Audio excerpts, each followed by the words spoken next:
안녕하십니까. 자, 이번 시간에는 이제 지난 시간에 이어서 계속 조직이론입니다. 조직이론 마지막 부분인데 조직 관리에 관한 거예요. 자, 여기서도 이제 주로 시험 문제 나오는 것들이 정해져 있는데 여기서 이제 특히 중요한 게 MBO하고 TQM입니다. MBO, TQM. 그래서 문제 1번 먼저 MBO. MBO는 자, 부하들을 의사결정 과정에 참여시키죠. Y이론. 자기실현적 인간관을 전제로 하죠. 그런 다음에 상사하고 부하가 협의를 해서 부하가 달성해야 될 뭐를 세워요? 목표를 세우죠. 그런 다음에 자율적으로 목표 추구 활동을 한 다음 사후적으로 이 목표를 얼마나 달성했느냐를 평가해서 책임지우는 그러다 보니까 이 MBO에서 말하는 목표는 이게 중요합니다. MBO에서 말하는 목표는요, 항상 이런 목표예요. 단기적인 목표고 구체적인 목표고 계량적으로 셀 수 있는 카운트가 가능한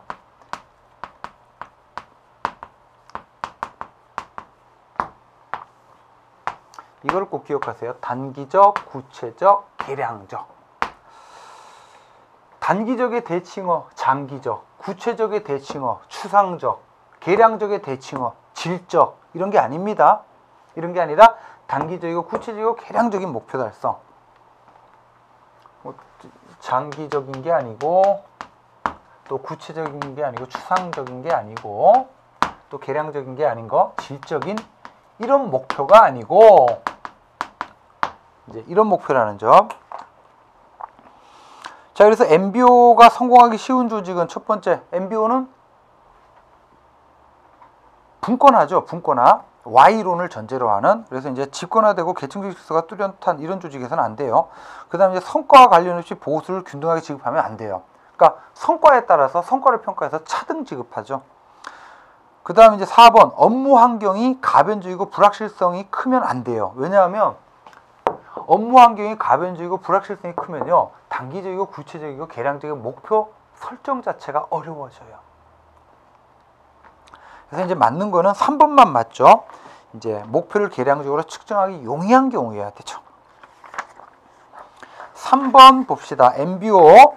자, 가장 옳은 걸 물어보고 있는데 이 문제는 좀 좋은 문제입니다. 1번 보시면 개인별, 팀별로 자, 구체적인 목표 세운다 그랬죠? 그런 다음에 사후적으로 이 목표를 달성했느냐를 보죠. 그러다 보니까 두 번째 줄 장기적이고 이런 거 봐요, 못 봐요? 못 본다는 얘기죠.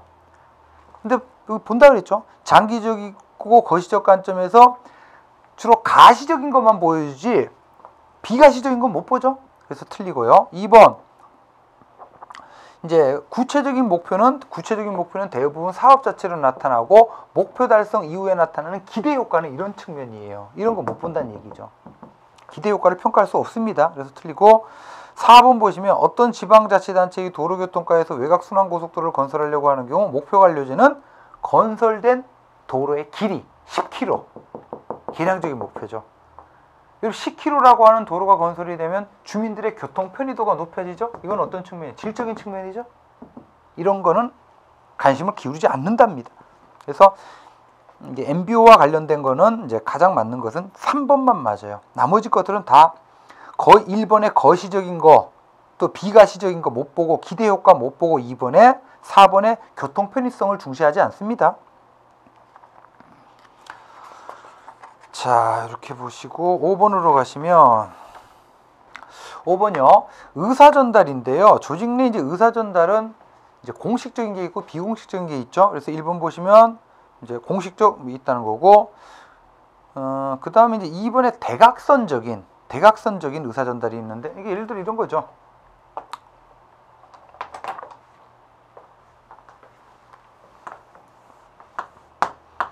분업에 의해서 부서가 나눠져 있고 계층이 이렇게 존재하죠. 이런 거는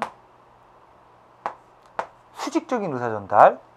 그다음에 이제 요거는 수평적인 의사 전달이죠. 대각선적인 의사 전달은 이런 거예요. 이렇게 대각선적으로. 이런 것들은 이제 공식 업무를 촉진하, 예를 들어가지고 이런 거죠. 제가 인사과 직원인데 다른 부서 상관하고, 예를 들어 격리과장하고, 인사과 직원이 격리과장하고 커뮤니케이션 하는 거예요. 그래서 이제 이 대각선적인 의사전달은 공식 업무를 촉진하는 측면도 있고, 예를 들어 제가 인사과 직원인데 격리과장이 저희 뭐 고향 선배야. 이렇게 이제 비공식적인, 그래서 개인적, 사회적, 구충적으로 나타난다는 얘기고, 그다음에 뭐 의사전달의 과정은 발신자가 있어야 되고, 뭐 발송 이런 거 이루어진다는 거고. 4번이 틀렸는데요. 여러분 환류, 피드백이죠. 피드백이 이루어지면요, 정보가 정확하게 갔는지 안 갔는지를 알 수가 있어요. 제가 메일을 보냈습니다. 메일을 보냈는데 상대방이 그래 나 메일 받았어라고 답장을 다시 보내주면, 피드백을 보내주면 메일이 제대로 도착했구나 저는 알 수가 있죠. 근데 이렇게 환류를 하게 되면 시간이 어떻게 해요? 그만큼 많이 걸리죠.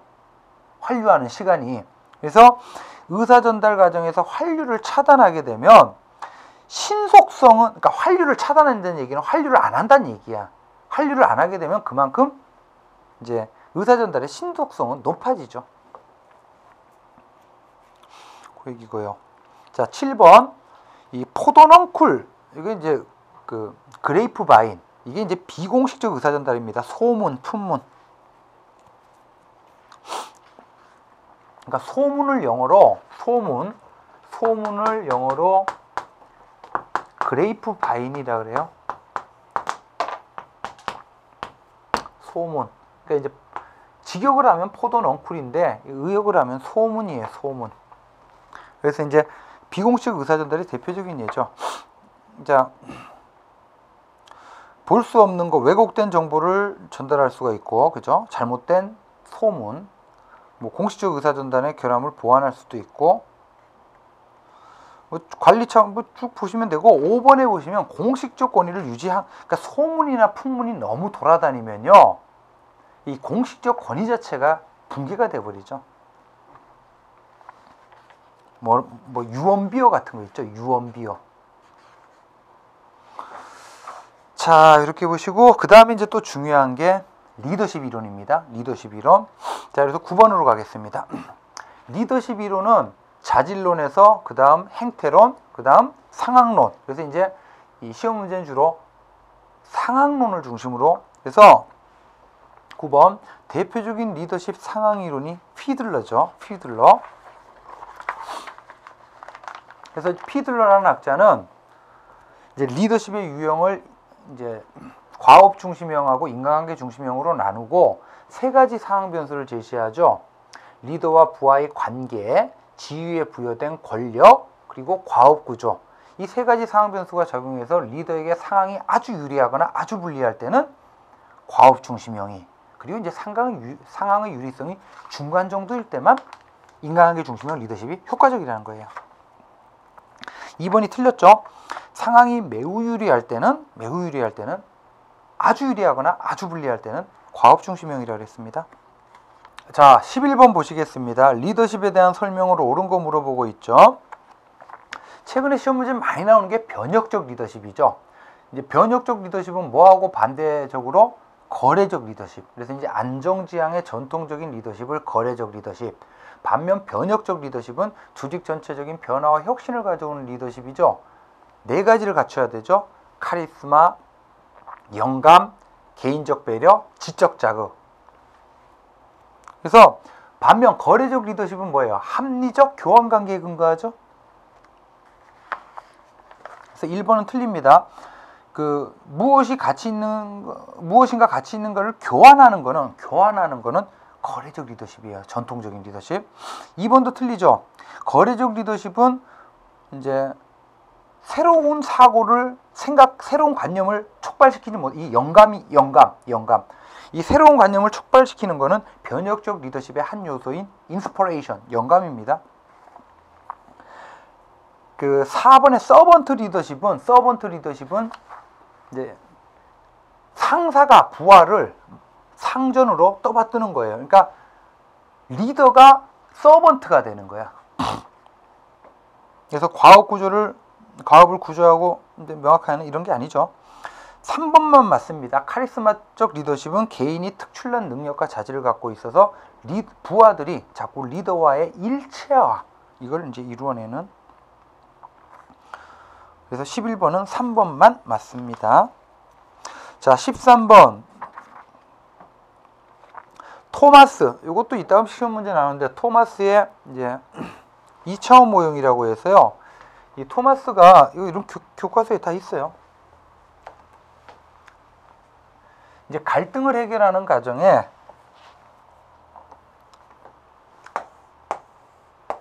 자신의 이익을 만족시키려고 하는 정도, 그 다음에 이제 상대방의 이익. 그래서 내 이익도 상대방 이익도 관심 없다 그러면 이걸 회피라 그러죠. 이건 내 이익만 높이려고 하는 정도가 높아. 이건 경쟁이고, 이건 상대방 이익을 최대한 배려만 해. 이건 이제 이거는 이제 이 수능이죠. 수능. 그래서 그리고 이제 중간 정도인 경우가 타협이고, 둘 다 높은 경우는 협동이죠. 그래서 요거에 대한 겁니다. 그래서 틀린 건 뭐예요? 4번. 자신과 상대방의 이익을 모두 만족시키려고 하는 경우는 협동이에요. 협동, 타협이 아니고. 15번 갈등 관리에 관한 건데요. 이제 갈등 관리. 1번 조직이 분업을 하게 되면 갈등이 나타나죠. 그죠? 분업을 하게 되면 할거주의 때문에 갈등이 생기잖아요. 이런 경우에 이제 그 인사교류 이런 것을 통해서 서로에 대한 이해폭을 넓히도록 하는 거고, 이번에 자원이 부족하면 싸우죠. 이런 경우에는 이제 자원을 나누는 기준 자체를 명확히 해두면, 그 다음에 조직 침체감, 조직이 너무 안정성 위주야. 이때는 이제 갈등을 조장하게 되면 오히려 이제 그게 발전의 계기가 되죠. 뭐 4번은 뭐 개인적 특성과 관련된 당연한 얘기고. 자, 5번 보세요. 업무의 상호 의존성 때문에 갈등이 생길 때는요. 자, 지금 보면 꼭 이 사람하고 자꾸 부딪힌단 말이야. 어떤 일을 할 때마다. 그래서 자꾸 갈등이 생겨요. 그럴 때는 차라리 어떻게 해요? 그러니까 자꾸 접촉할 수 있는 기회를 그러니까 자꾸 만날 기회가 많으면 만날 때마다 싸우잖아요. 이럴 때는 어떻게 해요? 차라리 딱 분리시켜버려요. 분리. 그래서 업무의 상호 의존성 때문에 갈등이 생길 때는 접촉의 필요를 늘려주기보다는 오히려 이제 딱 분리시키면 이제 갈등의 여지 자체가 없어질 수가 있죠. 자, 이렇게 해서 이제 조직 이론 관련된 문제들을, 기출 문제들을 다 살펴봤습니다. 자, 그래서 조직 이론 다 봤고요. 이제 다음 이어서 이제 인사행정론을 보도록 하겠습니다. 인사행정론. 이 인사행정 파트는 시험 문제에 늘 강조되는 내용이 제도예요. 제도. 뭐 역관주의, 정실주의, 실족주의, 대표관료제, 직업공무원제, 뭐 직위분류제, 계급제, 이 제도가 시험 문제 집중적으로 나옵니다. 자, 그래서 하나하나씩 보시면 142페이지 1번. 자, 뭐 역관주의, 뭐 뻔한 내용이죠. 장점, 정당화 근거. 여러분, 그 역관주의는 19세기 이 정당 민주주의 발전하고 긴밀하게 관련을 갖죠. 그래서 1번 민주정치의 근간이 되는 정당제도 유지에 기여하고 있고, 선거 결과에 따라서 정부 관료제 구성이 싹 교체가 되죠. 이렇게 하면서 정부 관료제의 민주화. 이제 공무원들은 정치 지도자들의 요구나 의지에 즉각적으로 반응을 해야 되죠. 왜냐하면 이제 역관주의에서는 공무원을 채용하고 관리하는 기준이 이제 충성심, 공헌도 이런 거잖아요. 그래서 4번에 보시면 집권 정치인들의 공무원에 대한 효과적 통솔, 이걸 한마디로 표현하면 관리자들의 리더십을 높여요. 관리자들의 리더십. 3번이 틀렸죠. 행정의 계속성하고 안정성은 유지되지 못하죠. 왜요? 4년마다 선거 결과에 따라서 공무원들이 싹 교체가 되잖아요. 교체 임용주의. 이 3번은 오히려 뭐의 특징입니까? 역관주의가 아니라 실적주의의 특징이죠. 문제 3번. 자, 역관주의에서 나타나는 병폐. 역관주의의 병폐는 부패와 비능률, 이런 식으로 기억하시면 됩니다. 자, 국민의 요구에 대한 비대응성은 안 나타나요. 오히려 여기서는 이제 선거 결과에 따라서 공직 구성이 바뀌다 보니까 최대한 국민의 요구에 부합하는 행정을 하려고 노력을 하죠. 그래서 국민 요구에 대한 비대응성은 안 나타나요. 대신 이제 공무원 임명이 충성심 공헌도 자의적이죠. 그리고 4년마다 공무원들이 싹 교체되다 보니까 정책의 비일관성, 그리고 행정의 비능률. 5번 실적주의의 구성 요소로 보기 어려운 거 공직 취임의 기획윤등 맞죠? 그리고 이제 신분보장, 정치적 중립, 그리고 실적에 의한 임용. 자, 근데 실적주의를 하게 되면 공무원 인적 구성, 그러니까 시험 성적으로 공무원을 채용하잖아요. 그러다 보니까 이제 다양성은 확보하지 못해요. 이 다양성을 확보하기 위해서 뭐가 나온 거예요? 대표 관료제. 자, 그래서 문제 7번이요. 대표 관료제 얘기가 이어서 나오죠. 자, 대표 관료제에 대한 설명으로 적절하지 않은 거, 공무원 채용 과정에 이제 출신 집단별 비율에 맞춰서 공무원을 채용함으로써 국민의 다양한 요구에 대한 정부의 대응성, 형평성, 뭐 이런 거를, 그 다음에 3번에 보시면 이제 다양한 집단들이 들어오죠.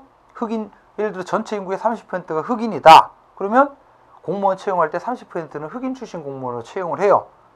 이렇게 함으로써 정부 관료제의 민주화, 뭐 우리나라의 대표 관료제 장애인 채용 목표제 있죠. 그래서 우리나라의 대표 관료제를 균형 인사정책이라고 그러는데 우리나라의 대표 관료제는, 즉 균형 인사정책은 5개 분야죠. 여성, 장애인, 이공계 전공자, 지방인재, 저소득층. 그래서 문제 7번은 적절하지 않은 거는 2번이죠. 이 대표 관료제를 하다 보니까 뭐하고 충돌이 돼요? 실적주의하고 충돌이 일어나죠. 그러니까 이제 시험 성적이 중요한 것이 아니라 대표성이 중요하다 보니까, 그래서 이제 이 대표 관료제는 항상 이 실적주의가 표방하는 전문성하고는 다소 충돌될 수 있다는 점. 그래서 2번이 가장 적절하지 않습니다. 강화시키는 게 아니라 오히려 실적주의를 약화시키는.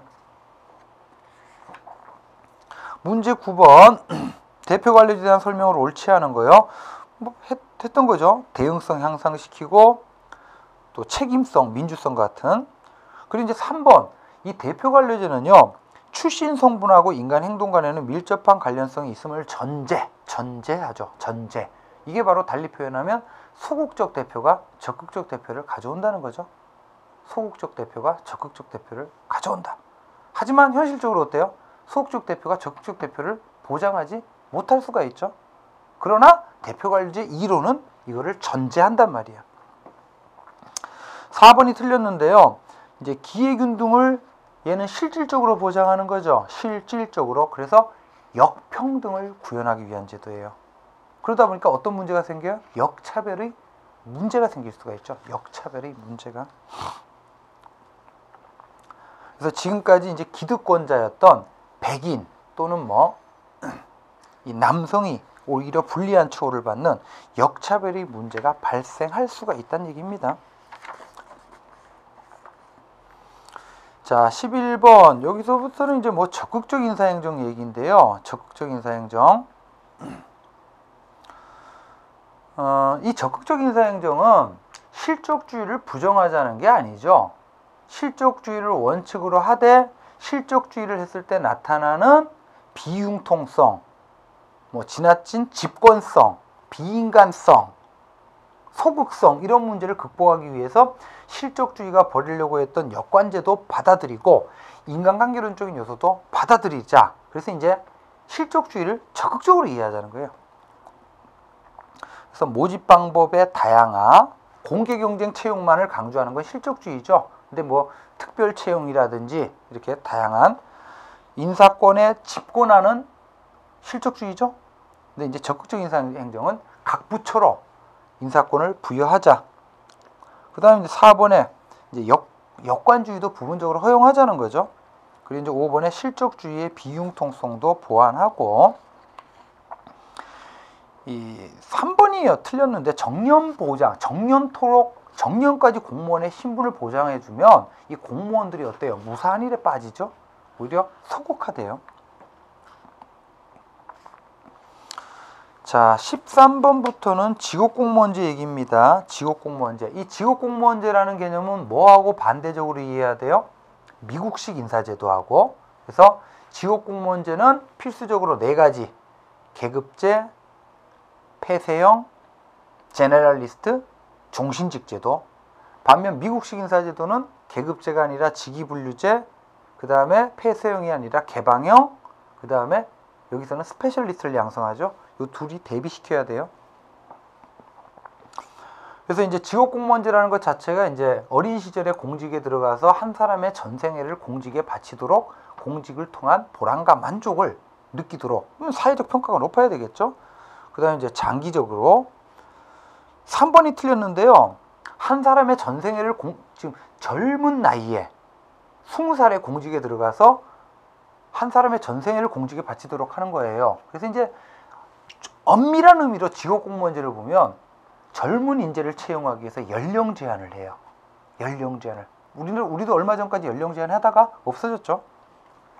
그래서 젊은 사람을 채용해야 돼요. 예를 들어 나이 50 먹은 사람이 공직에 들어오면 기껏해야 정년이 60세다. 한 10년밖에 공무원 못 하잖아요. 그래서 젊은 사람, 경험이 있는 사람보다는 젊은 사람을 채용해야 지역공무원제가 양성이 돼요. 일단 4번 평생 직업으로 하려면 보수가 적절해야 되겠죠. 그리고 이제 공직에서 다양한 능력 발전 이런 걸 해야 될 거고. 15번 보십시오. 우리나라에서 공무원의 구분은 경력직과 특수경력직으로 나눠지죠. 경력직, 특수경력직. 자, 이렇게 경력직과 특수경력직으로 나누는 기준이 뭐예요?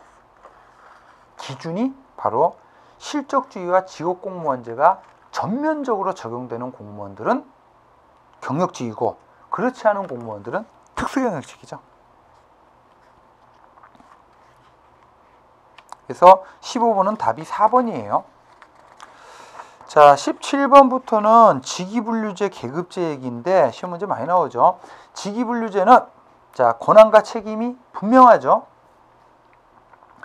이제 직무의 성질과 종류를 기준으로 직렬, 직군, 또 책임도 곤란도를 기준으로 등급으로 분류를 해서 이제 동일한 직렬 내에서만 이동을 함으로써 이제 권한과 책임을 명확하게 하고 이렇게 함으로써 특정 분야의 스페셜리스트를 양성하죠. 그래서 1번 권한과 책임이 명확한 거는 장점 맞죠. 그 다음에 3번에 제너럴리스트 양성에는 불리하죠. 이건 문제점 맞고 스페셜리스트를 양성함으로써 전문성에는 기여하지만 조정과 협조를 어렵게 해요. 지나친 분업 때문에. 그래서 4번도 맞죠. 하지만 2번은 장단점에 해당이 안 되죠. 창의력 개발 자체 유리하지. 이건 오히려 직위분류제는 창의력 개발에 불리하다고 볼 수 있겠죠. 왜냐하면 이제 특정 분야의 전문가만을 양성하잖아요. 그 다음 18번, 19번은 사실상 같은 문제입니다. 18번, 19번은. 그래서 이제 이 직위분류제의 기본 구조, 개념에 관한 건데 정확하지 않은 거. 1번 보세요. 책임도 곤란도만 유사한 거. 이건 뭐예요? 등급이죠. 등급. 그래서 정확히는 직무 등급입니다. 직급은 뭐예요? 책임도 곤란도도 유사하고 업무의 성질 종류도 유사해야 되죠. 두 가지 기준이 모두 유사해야 되죠. 등급은 책임도 곤란도만 유사한 것들. 그다음 3번은 이제 직렬에 대한 개념이고 4번은 직무에 대한 개념. 자, 그 다음에 이제 21번에 직무평가의 방법인데요. 직무평가의 방법은 4가지가 있죠. 이거 꼭 외우세요. 직무평가의 방법은 이제 4가지가 있는데 비계량적인 방법이 있고요. 계량적인 방법이 있어요. 그 다음 이제 직무의 상대적 가치를 결정함에 있어서 직무와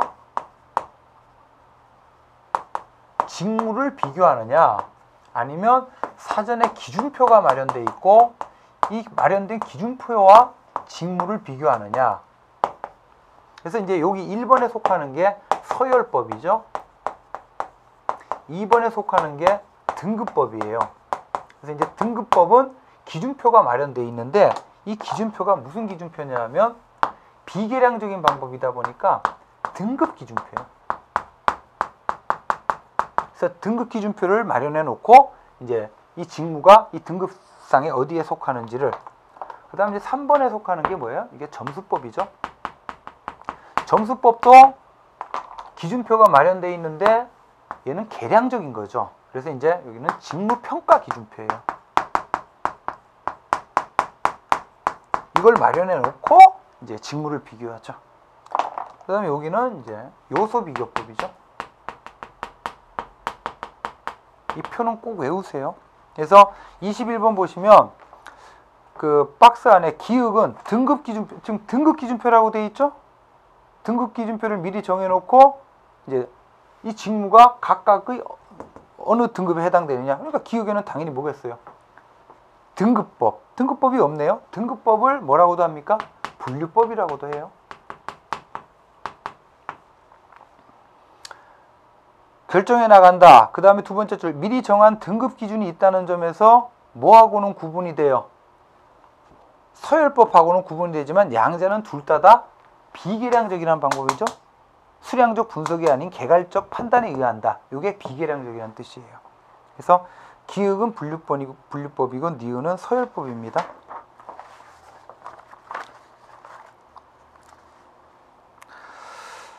자, 23번 보시면 계급제의 특징으로 보기 어려운 거. 이제 직위분류제가 있고 반대편에 계급제가 있죠. 자, 직위분류제에서의 보수 체계를 직무급이라고 그러죠. 그래서 이제 등급, 아까 책임도 곤란도가 유사하면 하나의 등급이죠. 그럼 보수 각계 지급하죠. 요걸 직무급이라 그래요. 반면 계급제는 직무급이 아니라 뭡니까? 생활급이에요. 이제 계급에 따라서 이제 생활 수준이 높아진다고 해서 보수를 차등 지급하는 직무급은 직위분류제, 이제 계급제는 생활급입니다. 그 다음에 이 계급, 그래서 1번이 틀리죠. 탄력적 인사관리는 계급제의 특징이에요. 동일한 계급 내에서는 어떤 자리로든지 인사 배치가 가능하죠. 뭐 계급 구분하고 크게 4개의 계급이죠. 그리고 계급제는 폐쇄형, 그리고 이제 제너럴리스트를 양성하죠. 자, 이렇게 해서 이제 계급제하고 직위분류제, 그 24번 같은 식으로도 문제 많이 나옵니다. 이 계급제하고 직위분류제를 상대적으로 비교하는 문제 있죠. 24번 같은 식으로도 문제가 많이 나오는데 이 중에 가장 많은 그 문제 패턴이 이거예요. 인사 배치가 수평적으로 신축적인 거는 계급제죠. 동일한 계급 내에서는 어떤 자리로든지 배치가 가능하니까요. 반면 이제 인사 배치가 비신축적인 거는 직위분류제죠. 왜요? 직위분류제는 동일한 직렬 내에서만 인사 이동이 가능한 제도니까요. 자, 이렇게 해서 여기 계급제, 직위분류제까지 봤고요. 다음 시간에 이제 그 고위공무원단부터 해서 이제 25번부터 해서 인사행정을 다 정리하도록 하겠습니다. 자, 이번 수업은 여기서 마치도록 하겠습니다. 수고하셨습니다.